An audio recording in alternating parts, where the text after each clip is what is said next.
I knew the axe was coming the day Hunter forgot to invite me to the risk assessment meeting I created. Picture this, 9:15 a.m., Monday morning. I'm drinking lukewarm coffee from a chipped mug that says Semper Fi because old habits die hard, and my calendar shows the monthly governance review, the one I've run for 21 straight years without missing a beat. I click the meeting link. Nothing. Check my email. Radio silence. Then Sarah Collins from Analytics pings me on Slack. Hey, did Hunter mean to leave you off the invite? That's when you know the storm's coming. The name's Nolan Pierce, 47 years old, and I've been the Director of Risk and Compliance at Campbell Financial longer than some of our junior analysts have been alive.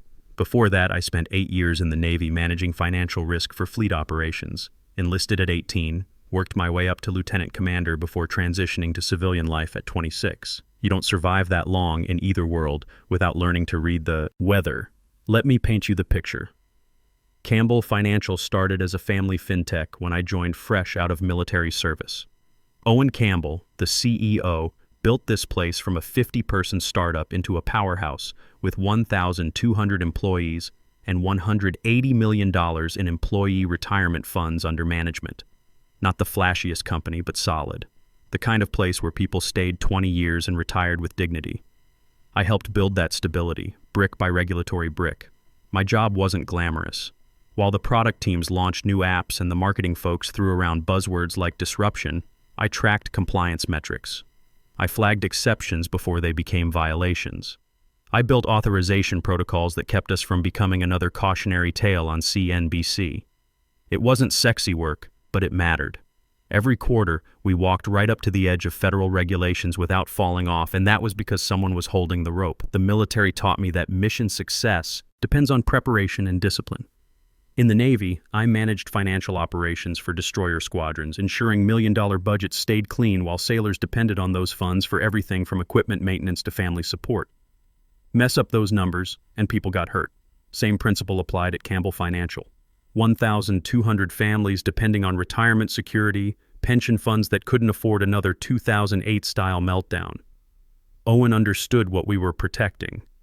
He'd seen companies like Enron and Lehman Brothers crumble when the safeguards failed. He called me the shield in board meetings, always said I kept the company's reputation intact while everyone else focused on growth.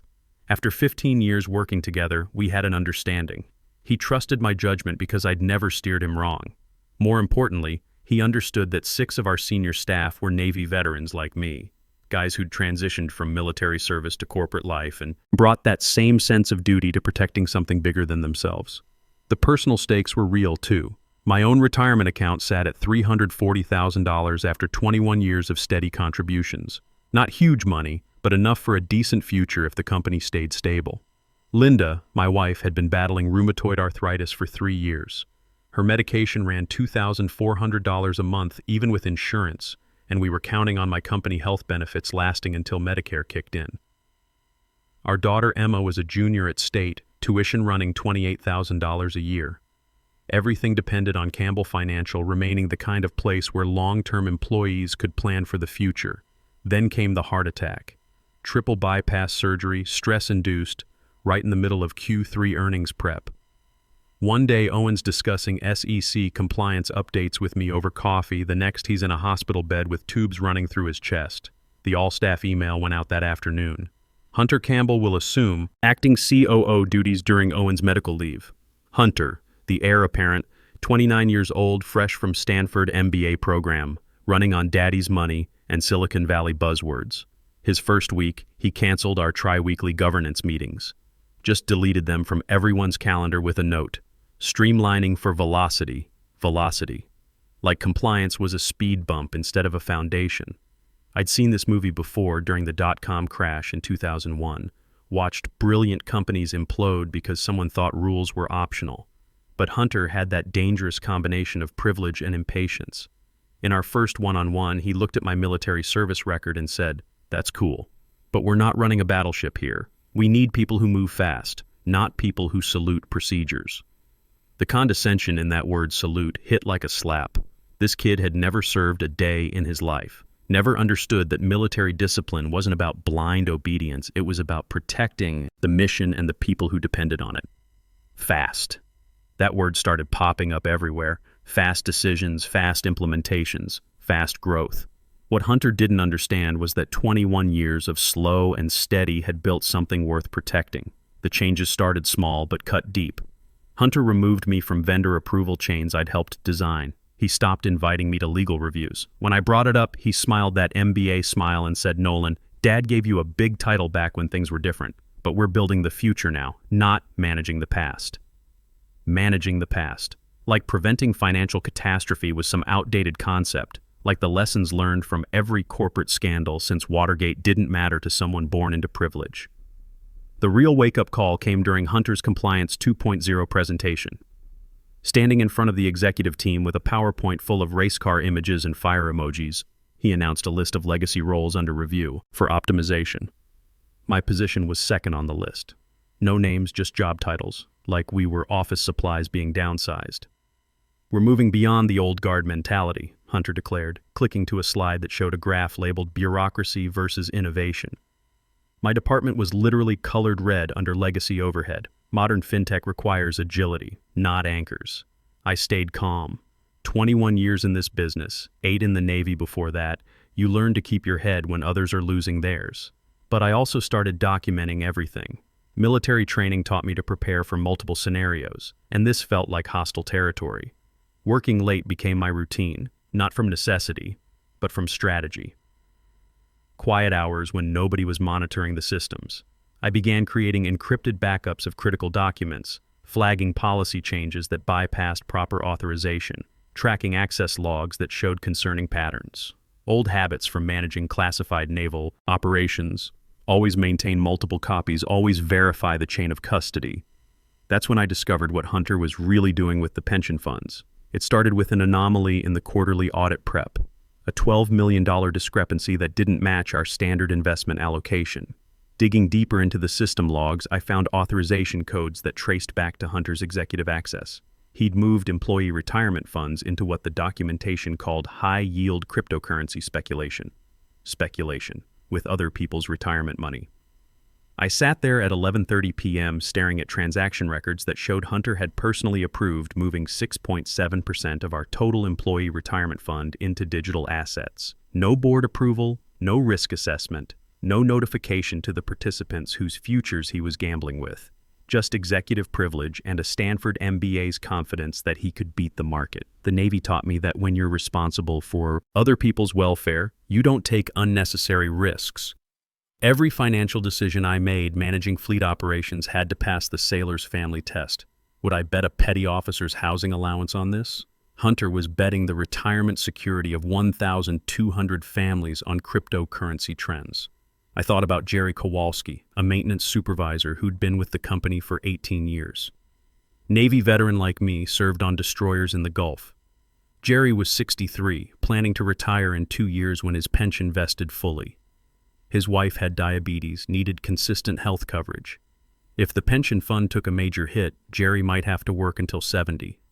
Or Tom Rodriguez, former Marine Sergeant, 59 years old with a son finishing college and a mortgage with 6 years left. These weren't abstract numbers to me. They were guys I shared coffee with, fellow veterans who'd trusted the system to protect what they'd earned. But Hunter's attacks weren't just financial. They got personal. The humiliation campaign started subtle, accidentally leaving me off email chains for meetings I'd traditionally led, scheduling compliance reviews when I was unavailable, then commenting in leadership Slack about responsiveness issues. But it escalated when Hunter discovered I'd been asking questions about the pension fund transfers. During a department heads meeting, Hunter made a show of explaining basic fintech concepts to me since some of our team might not be familiar with modern portfolio theory. The other executives shifted uncomfortably while he walked through cryptocurrency fundamentals like I was a child. Then he smiled and said, "Of course, military experience is valuable too. Different kind of risk assessment." The laughter from his MBA buddies felt like ice water. 21 years building this company's financial integrity, and this privileged kid was treating me like a relic who didn't understand spreadsheets. 2 weeks later, he restructured the compliance team, moving my direct reports to other departments. Sarah Collins, my senior analyst, and the one person who'd had the courtesy to warn me about missing meetings, got transferred to marketing operations. Nicole Henderson from legal started reporting directly to Hunter instead of coordinating through compliance. Suddenly I was an island. The final insult came during the board prep meeting I'd been running for 6 years. Hunter waltzed in 10 minutes late, announced he'd be taking point on risk assessment going forward, and proceeded to present a watered-down version of my quarterly report with all the serious warnings removed. He'd literally taken my analysis, deleted every reference to regulatory concerns, and presented it like everything was perfect. When I tried to interject about the pension fund concerns, Hunter cut me off. "Nolan, I appreciate your caution, but we need to focus on growth opportunities, not imaginary problems." Imaginary problems, like SEC violations, were fairy tales. After the meeting, I cornered him in the hallway. Military directness, no games. "Hunter, we need to discuss the pension fund transfers. Moving $12 million without board approval violates our fiduciary duty." He looked at me like I'd suggested we sacrifice a goat. "Nolan, you're stuck in the past. This is modern portfolio management." Dad would understand if he was here. "Your father understands that 1,200 families depend on that money for retirement security." Hunter's expression shifted from condescension to something colder. "My father's not here. I am. And I don't need a lecture from someone who thinks innovation is the enemy." That night, I called Linda and told her to start looking at our finances more carefully. Not panic mode, but preparation. If Hunter was willing to gamble with employee pensions, my job security wasn't exactly guaranteed either. We needed to understand exactly where we stood if my health insurance disappeared tomorrow. "How bad is it?" Linda asked. "Bad enough that—" "I'm documenting everything," I said, "and if things go south, we might need to tap the emergency fund for your medications." The emergency fund, 3 years of careful saving to cover unexpected medical costs, now potentially needed because a trust fund kid wanted to play venture capitalist with other people's retirement money. I went back to my computer and started building something I'd hoped I'd never need, a comprehensive record of every regulatory shortcut, every bypassed approval, every violation of fiduciary duty I could document. Not for revenge, for protection. Because when someone with that much privilege decides you're in the way, you better have your facts straight and your evidence bulletproof. The evidence gathering became my second job. Every night after the building emptied, I stayed late with legitimate excuse. Quarterly audit prep, regulatory filing reviews, risk assessment updates. But really, I was building something that would make a Navy intelligence officer proud, a comprehensive dossier of financial misconduct. Hunter had been sloppy because he'd never faced real oversight. Every transaction in our system left digital fingerprints, and I knew where to look. Authorization codes tied to specific user accounts, timestamp logs that couldn't be altered without system administrator access, approval chains that showed exactly which required steps had been bypassed. The military taught me that good intelligence is about patience and thoroughness, not dramatic discoveries. The pension fund violations were just the beginning. I found evidence of Hunter overriding vendor approval processes, pushing through contracts with companies his Stanford buddies had recommended without proper due diligence. There were authorization trails showing he'd granted himself access to customer account data without legal justification, phishing expeditions into user financials that violated our privacy policies and probably federal banking regulations. But the smoking gun was a series of Slack messages from Hunter's private channel with 2 other executives. Screenshots I'd captured before the channels were archived. "Just push it live, we'll figure out compliance later. The old man's not here to second-guess every decision. Pierce is becoming a problem. Need to think about succession planning." Succession planning. Corporate speak for, how do we get rid of this guy? I was encrypting files onto an external drive when Hunter made his move to discredit me. It started with a false accusation that I'd been accessing systems outside my authorization level, rich considering what I'd found in his transaction logs, but Hunter had positioned it carefully, sending a formal complaint to HR about concerning patterns in system access logs and requesting an internal investigation. The meeting with HR was a setup. Hunter sat across from me with Nicole Henderson from legal, both of them wearing expressions like they'd caught me stealing office supplies. "Nolan," Nicole said, consulting a printed report, "we've received concerns about unusual after-hours access to financial databases. Can you explain why you've been logging into the pension management system at 10:30 p.m. on multiple occasions?" I kept my voice level. "Quarterly audit preparation. Same schedule I've maintained for 21 years. Hunter leaned forward with fake concern. "But Nolan, the audit isn't for 6 weeks. and you've been accessing transaction logs that aren't typically part of compliance reviews. I review all transaction categories as part of risk assessment, including cryptocurrency investments that fall under our innovation portfolio. There it was. He knew I'd found the pension fund transfers. This wasn't about unauthorized access. It was about silencing the only person who understood what he'd done. "Hunter," I said, dropping the pretense, "if you're concerned about regulatory compliance, we should probably discuss the $12 million in employee retirement funds that were moved into speculative investments without board approval." The room went dead quiet. Nicole's pen stopped moving. Hunter's expression shifted from mock concern to something harder. "I think we're done here," he said, standing up. "Nolan, you're obviously under stress. Why don't you take a few days to think about whether this role is still the right fit for you?" Translation: resign quietly, or we'll make things difficult. I didn't resign. Instead, I worked faster. Military operations taught me that when the enemy knows you're coming, speed becomes critical. I spent the weekend organizing everything into clear categories: pension fund violations, unauthorized access to customer data, policy bypasses, regulatory circumvention. Each violation documented with timestamps, authorization codes, and system logs that couldn't be disputed. The termination meeting wasn't on my calendar, naturally. Hunter waited until the weekly executive sync turned it into his personal theater. He had a protein shake in one hand and that smug expression you see on trust fund kids who think they've earned their position. "Before we wrap up," he announced, closing his laptop like he was ending a TED Talk, "I've got an organizational update. Nolan here will be transitioning out, effective immediately." Silence. One confused cough from Nicole Henderson. Hunter grinned wider, making eye contact with each person like he expected applause. "Let's be honest," he continued, "his role doesn't exist in modern fintech. We're not begging regulators for permission anymore. We're building velocity, not bureaucracy. Compliance should enable, not restrain." He looked directly at me. "You had a nice run, Nolan, but you're basically a relic from my father's era. The military mentality doesn't work in innovation culture." Relic. Military mentality. The words hit like targeted missiles, designed to diminish not just my job performance but my entire background. This kid had never served, never understood that military discipline wasn't about following orders blindly. It was about protecting the mission and the people who depended on it. I didn't flinch. No dramatic speeches. Just closed my notebook, stood up and said, "I understand."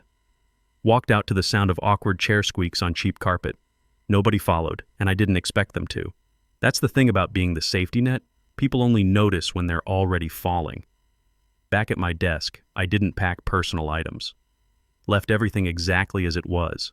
My Navy coffee mug, the faded mouse pad from a 2018 compliance summit, even the small American flag I'd kept for 8 years. What I did take was my encrypted drive, labeled innocuously as Q3 vendor reviews, but containing 6 layers of military-grade security. Inside that drive lived everything: access logs from Hunter's unauthorized system overrides, authorization trails that bypassed required approvals, documentation of the $12 million transfer from employee pension reserves into cryptocurrency speculation. Every exception was logged, time-stamped, and cross-referenced. Most importantly, I had the Slack messages where Hunter discussed bypassing compliance until the old man returns. That evening, sitting on my back porch with a cold beer, I opened my laptop and navigated to the SEC whistleblower portal. Military precision kicked in. This wasn't about revenge. It was about mission completion. I'd failed to protect the company from inside, but I could still protect 1,200 families from outside. I organized everything into clear packets: pension fund violations, authorization bypasses, regulatory circumvention, customer data breaches. Each file spoke for itself. The timeline was damning. Every major violation traced back to Hunter's authorization codes. The cryptocurrency transfers alone violated 3 separate federal regulations governing employee retirement security. The final packet I labeled fiduciary breach. It contained evidence of Hunter accessing employee retirement accounts without board approval, redirecting funds into speculative investments that violated our duty to plan participants. His digital fingerprints were all over transactions that put 1,200 families' futures at risk. The Slack messages were the knockout punch, clear evidence of intentional policy bypass with full knowledge of regulatory implications. No angry letter, no manifesto. Just facts, evidence, and a clear paper trail leading to one conclusion. The person running Campbell Financial was gambling with other people's retirement money while silencing the one person qualified to stop him. I clicked submit. The confirmation appeared in clean government font. Your submission has been received. Case number SEC202478891. Preliminary review initiated. I closed the laptop and finished my beer in the quiet darkness, thinking about Jerry Kowalski and Tom Rodriguez and all the other veterans whose retirement security now depended on federal investigators doing their job. For 3 weeks, nothing. The SEC confirmation sat in my inbox like a sealed envelope. I stopped checking after day 4, but I kept monitoring the company from the outside. Hunter launched something called Operation Streamline, a fancy name for gutting every protective measure I'd spent decades building. The company blog posted an article titled Velocity Over Obstruction, A New Era. Photos of Hunter in my old conference room standing beside a whiteboard with Innovation Kills Red Tape circled in red marker. They repositioned every safeguard I'd built as legacy overhead designed to stifle growth. Tech publications picked it up. Fast Company ran a piece about the fintech COO who's not afraid to break compliance barriers. Hunter did interviews talking about risk-positive approaches and moving beyond outdated frameworks. Reading those quotes, I thought about the 1,200 employees who had no idea their retirement savings were being used as venture capital.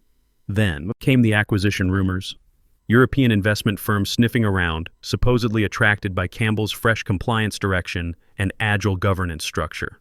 The timeline worried me. If a buyout happened fast enough, Hunter could rewrite history. My evidence might disappear in restructuring paperwork. But Linda kept me grounded during those quiet weeks. "You did the right thing," she'd say when I second-guessed the decision. "Those people deserve someone looking out for them." Her arthritis had flared up again, medication costs climbing, and we'd started shopping for cheaper health insurance plans.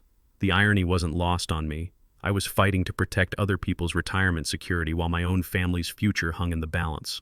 The breakthrough came on a Tuesday, not from the automated SEC system, but from a real person with a government email address. Subject line, clarification request, employee benefit plan violations. Someone had read the files, not skimmed. Read. They wanted elaboration on the pension fund transfers, specifically the authorization chain Hunter used to move $12 million into cryptocurrency speculation. The language was clinical but specific. Please provide detailed documentation regarding transaction authorization protocols and any communications indicating intent to bypass established oversight mechanisms. Someone was following the money trail. I responded with military precision. Flowcharts showing the approval bypass, plain English explanations of how Hunter circumvented board oversight, detailed documentation of every transaction, and complete copies of the Slack message threads. No editorializing, just facts that painted a clear picture of fiduciary breach and intentional regulatory violation. A week later, Sarah Collins texted me, "You didn't hear this from me, but there are federal investigators in the building, 3 guys in suits asking for Hunter. He's been working remotely since they showed up." I smiled, but it wasn't satisfaction. It was relief. The system worked. Sometimes slowly, sometimes quietly, but it worked. The next morning brought chaos. Sarah's updates came every hour. HR locked out of employee files. Finance department servers quarantined. Board meeting called for emergency session.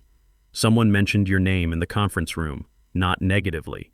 By afternoon, Owen Campbell was back, pale, thinner than before, walking with the careful movement of someone who'd barely survived heart surgery but couldn't stay away when his life's work was crumbling. Sarah sent me a photo. Owen in the main conference room, surrounded by legal documents and federal investigators, looking like a general surveying a battlefield. That evening, my phone rang. Owen's voice was weak but steady. "Nolan," he said, "no pleasantries. I didn't know what he was doing with the pension funds." I believed him. Owen had built this company on trust and integrity. His son had nearly destroyed it with arrogance and recklessness. "The investigators showed me everything," he continued. "The Slack messages, the authorization bypasses, the cryptocurrency transfers. Hunter's been suspended pending investigation. The board voted unanimously to freeze all speculative investments and restore the pension funds to stable allocations." A pause. Then, "We need you back." Acting Director of Risk and Compliance, reporting directly to me and the board. No more operational interference. Your authority restored in full. I thought about it. 21 years of building something worth protecting, 1,200 families depending on retirement security, a chance to rebuild the safeguards properly, with institutional backing this time. I'll consider it, I said, but this time, compliance has independent authority. No more MBA experiments with other people's futures. Owen laughed, the first genuine sound I'd heard from him since his surgery. Deal. And Nolan? Thank you for protecting what we built. What? 3 months later, the SEC settlement made headlines. $8.4 million in fines, full restoration of pension funds, new oversight requirements for family-controlled financial firms. Hunter quietly resigned to pursue other opportunities in innovation consulting. The European acquisition evaporated when due diligence revealed the compliance violations. I came back not for vindication, but for the same reason I'd stayed for 21 years, because someone needs to hold the rope. Because 1,200 families deserve leaders who understand that some things are more important than velocity. The Navy taught me that protecting the mission sometimes means standing your ground when everyone else wants to move fast. Jerry Kowalski stopped by my office the first week back. "Heard you saved our pension fund," he said, shaking my hand with the firm grip of one veteran acknowledging another. "Just did my job," I replied. "That's what we do," Jerry said. "Look out for the troops." Campbell Financial learned that lesson the hard way, but they learned it, and sometimes that's enough. Sometimes the most important battles aren't fought for recognition or reward, but for the people who don't even know they need protecting. And that's exactly why those battles matter most. Real leadership isn't about moving fast and breaking things. It's about understanding that some things are worth preserving and having the courage to stand guard even when nobody's watching.